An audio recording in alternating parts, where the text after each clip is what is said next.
Okay, so it is Mother's Day. A lot of things I could talk about, a lot of things that have come up, but they all center around being a man or leadership principles. The leadership principles will be addressed to my Patreon site, patreon.com, Noble Heathen.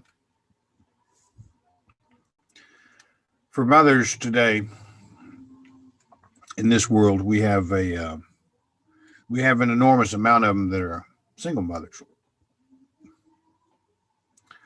and it's always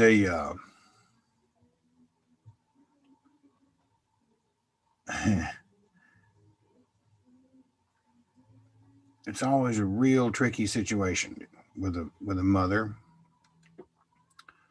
Some men will tell you absolutely you don't want to date someone with kids. You'll end up being a cuck raising somebody else's children. Hmm. As a man that's adopted a girl, I don't think there was any problem with it at all. Other men will tell you, I'm going to follow the traditional way. I'm going to get a young bride and she can follow me into this wonderful thing of Asatru and our traditional ways. Well,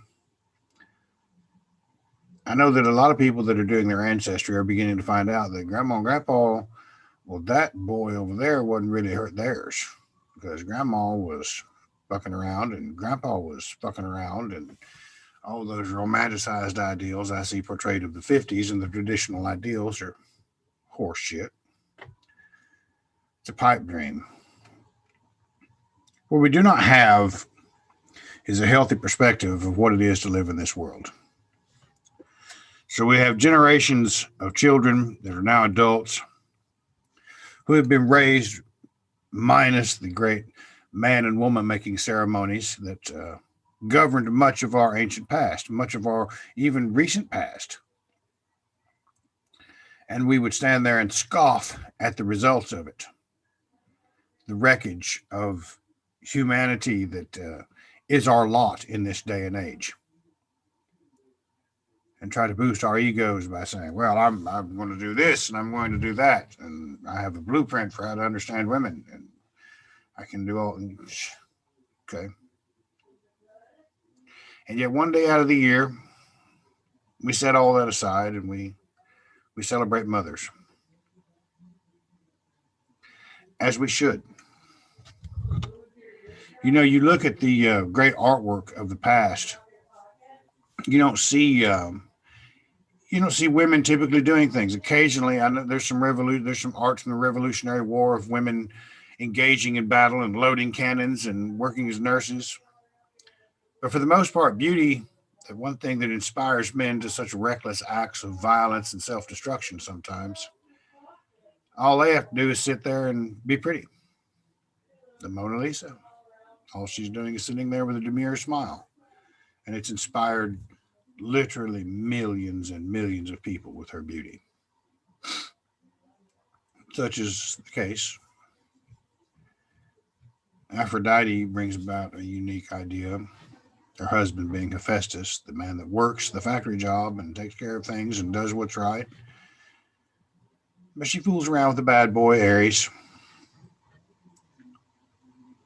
And Freya is a unique character in the pantheon of goddesses.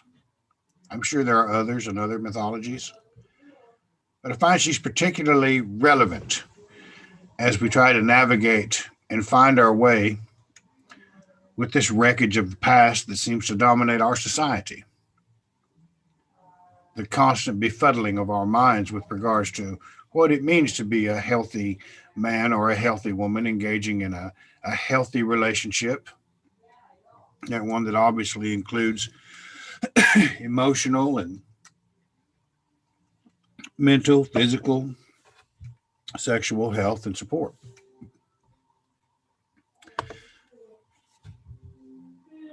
And we don't often find as we try to navigate these things a conciliatory tone for women and mothers who bear the scars and the pain of being a mother, of being a woman in today's world. And I know it pisses everybody off when I do this, but I don't think you can possibly be the man you think you need to be if you're not bouncing it off some idea of your counterpart. Good is only as good as the evil that stands against it. Evil is only as powerful as the good that resists it. So when we look at Freya, and I'm going to read from my new book that I'm writing that one of these days I'll finish about Freya on this Mother's Day. And I hope that somewhere in there, the women that decide to listen to this and the men that decide to listen to it gain the insight of what it means. We don't live in a time when we can afford to discard our most important other half simply because somebody else wants to boost his ego or say, well, I'm more man than you because I won't do that. Well, now if you're legitimately a dude and you're a bitch, you need to man up. If your wife's fooling around on you, come on, let's get real with some shit. But we'll talk about that later. Probably put that on Patreon because it'll probably get me kicked off of YouTube because I'm not going to pull any punches with that nonsense. But when we think of Freya, she is, like I said, particularly relevant to today's world as she is a single mother. She has two daughters, and their names literally mean treasure. Much is always asked of those willing to love. It takes a lot of courage, it takes a lot of risk. You got to be vulnerable. And some never recover from the failed experience. The pain of loss will sometimes be magnified by regrettable actions. A wounded animal will put itself in great danger before it even realizes that it can be killed. And men and women with broken hearts will do the same thing. And since nobody's setting an example of how to do it any better, they repeat the pattern. Ask any bartender, you can sit there and watch the crowds come in, people hook up. 3 months later, they're back in the bar single. Perhaps not truly, but in the eyes of the public, especially in the case of a woman, there are certain actions which, in the back of everyone's mind, these traditional people and these manly men ought to be regretted, but are more often than not the reason for a celebration. Usually, though, they simply highlight the insecurities of lesser men and prude women. And that's going to burn everybody up. The ones with pink hair.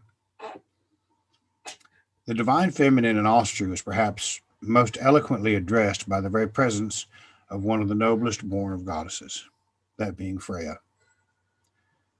the divine twin of Frey, daughter of Njord, a most powerful deity in his own right. Freya is a feminine persona whose masculine counterpart has left her. In the minds of many, this solitary existence in and of itself asks the question, was she woman enough? Well, she is enough of something to capture the hearts and minds of as many as she does. A powerful goddess of love, death, abundance, inspiration, healing, and beauty itself. Interestingly, a boy will perceive this feminine idea one way, while a man will view it with a completely different set of glasses. But what of her journey? Is it relevant in today's world with regards to a woman on her journey to prepare herself for a relationship? What does this look like? For Freya, her journey seems to begin with the loss of odor in her life. Though there are many wild speculations as to the reason why, I firmly believe we are wasting time splitting hairs trying to determine why he departed on his journey whilst ignoring the actions of Freya. Because that's where the rubber meets the road. We are told that she also wanders, and that this is the reason she wanders. That her tears fall, and we see them as the amber which washes up on the shores of the seas. While we all know what amber is, this romance of an ancient tale resonates within us and offers us something to think about, an idea to peruse in quiet moments. And then, if a man has any sense, or if a woman is even remotely in touch with her own feelings, this is going to be hard to read. We remember. Stupid Snoop Dogg. Yeah, I'm going to skip that. I'm not going to read it. You can come read it.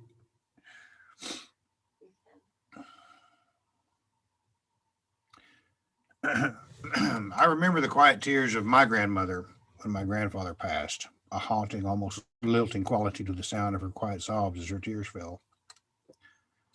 What a painful thing to see and hear, the sorrow of a woman. Try as we might, it is a very difficult thing to even attempt to eradicate from our memory. And then when we remember the tears of Freya, the amber which washes ashore, and the very idea of the pain of a goddess, recenters us with regards to our own interpersonal relationships. And that's it's a risky thing to do for lesser men. See, we may all wander many diverse paths in life. Most of the time, we carry our shields held high, protecting ourselves from the bitter people of the world and the senseless agitation they seek to assault those around them with.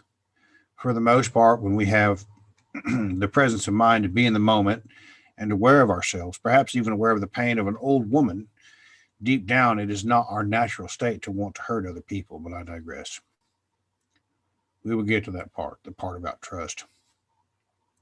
The reality of it is we have our first action, the act of grieving, of searching, of reconnecting with the world and all that it demands while maintaining a firm grip upon our responsibilities in life.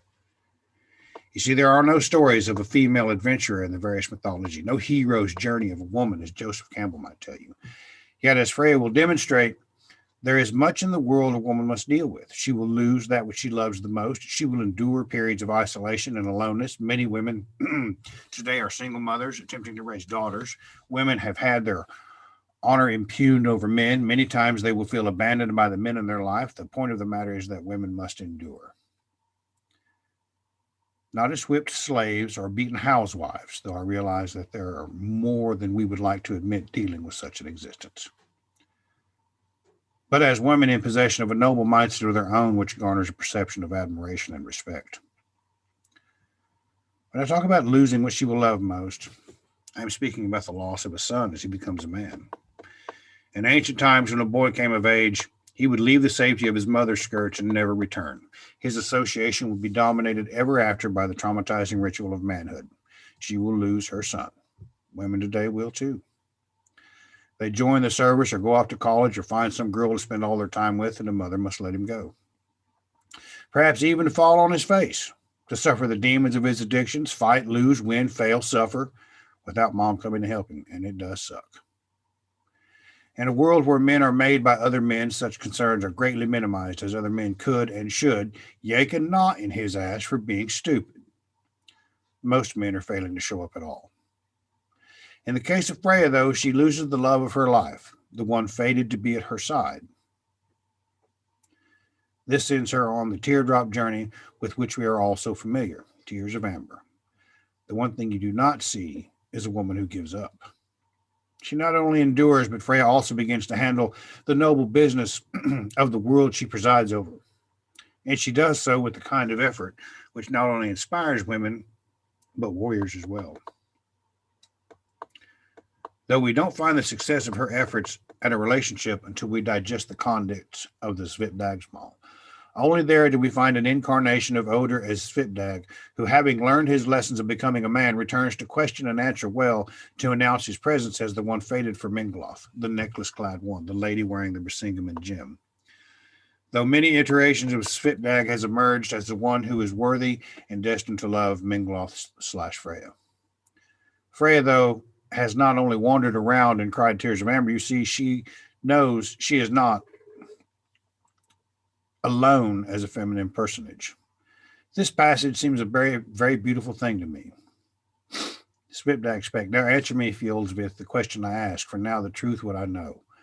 What call they the mountain on which the maid is lying so lovely to see? Fjeldsvith spake, Leifjaberg it is, and long shall it be, a joy to the sick and the sore, for well shall grow each woman who climbs it. Though sick, full long she has lain. So not only is Freya a goddess of the afterlife for men in her role as ruler of Folkvanger, the first half of the slaying on the battlefield, she is also providing for the healing of women. Not much is ever said about this quality of the goddess of love, that her abundance reaches out beyond the scope of love in the afterlife of warriors to include the well-being of women who should be called sisters. Furthermore, we are told later on that the goddesses who sit at her feet and the women who have been healed of their pain are more than ready to aid those in need. And there she is, the goddess Freya. demure in her actions, but steadily present to provide for the well-being of those like Otter who trusted in the goddess. His altar was turned to glass by the heat of fires for sacrifices of Freya. She took care of Otter as well, and yet we would slake our thirst for strength by foisting our weaknesses upon a goddess, or the gods for that matter. The entire debacle of Freya with the dwarves is an event we might hardly begin to comprehend. Should it matter? No, but it does. It is being used by others to create a spiritual wound in that which we would trust and believe in. We are literally hemorrhaging faith to a degree because we are constantly being reminded of some puritanical hole placed upon our faith by the wound of Christianity. Lesser men and women will assign it to the same kind of behavior Rig is accused of with regards to his travels amongst the 3 generations he visited. Such is simply not the case. I cannot fathom tens of thousands of people over thousands of years assigning such beliefs to their household faith. The writings of Tacitus and Caesar, some of the earliest, do not support the idea of philandering women, much less one considered a goddess. There is also the very real truth of dying while wearing a diaper and completely insane from syphilis. Would you raise your daughter to believe such as was an acceptable act? But I highly doubt that the fee for 13 dwarves to sleep with Freya is simply a necklace. The description of such an act is an immediate knee-jerk reaction by Christians to slander our goddess. Somewhere in between these extremes of promiscuous behavior and the attitude of prude, we might find a truth to work with. What is a healthy balance? Is such behavior with multiple partners not now commonplace amongst women of today? Should we also ostracize the women who would seek to fill a hole within themselves with the potent physical chemical mixture of erotic relationships?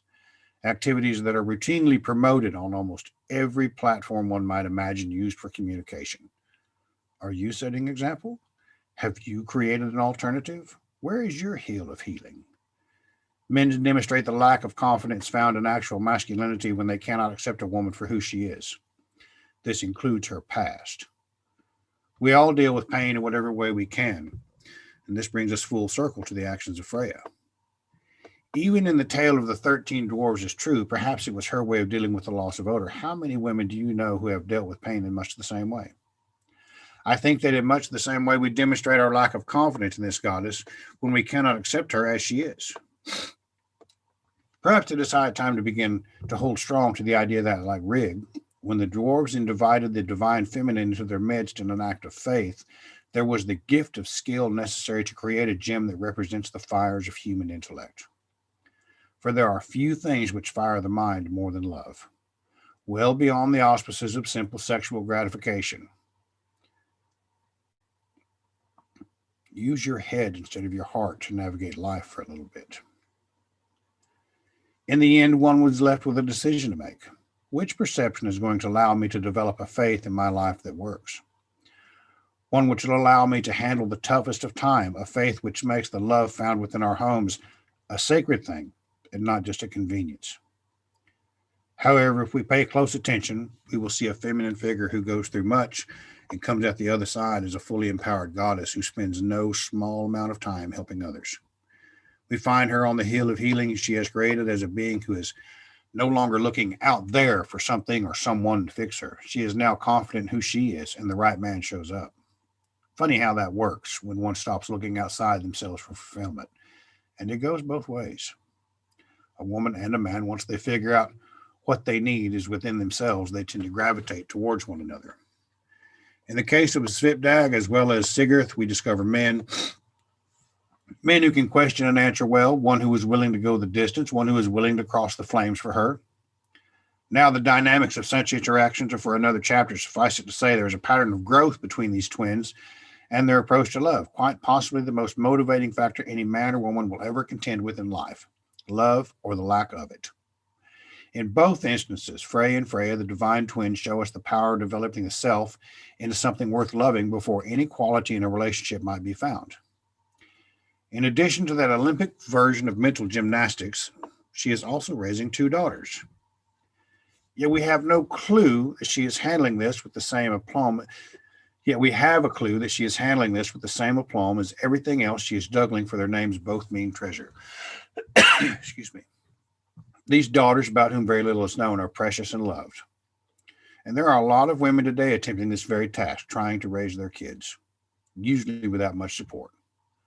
What is the goal of that? Is it to simply get them raised out of the house, or is it to raise a person who might be able to contribute to the world in which they live? Maybe even a child capable of growing into a person who can achieve their dreams. The answer seems to fluctuate on whether or not the chores are done or the grades are kept up or who they are dating. While you may not see it, a child will see something much different. They will perceive the attention, and of all things, this is what a child craves: attention. They will act good or bad to get it. I got two boys that are more than proof of that. Doesn't matter. This is where they learn to treat their kids. One might safely presume to believe that Freya is not filling the heads of her daughters with man hating resentment or feminist ideologies. Nor do we see evidence of her carelessly filling them with the pain of her existence. No, these girls will attain a goddess like stature with a beauty that emanates from within themselves, a blueprint, if you will, for the successful mothering of daughters. So imagine the state of mind necessary to do all that Freya does, as well as raise two girls, Nas and Gersime. Quite the juggling act, isn't it? No one is looking outside of themselves for no one who is looking outside of themselves for fulfillment can accomplish such things. The nobility of a woman is an automatically treasured and much loved thing. It is also damned hard to cultivate.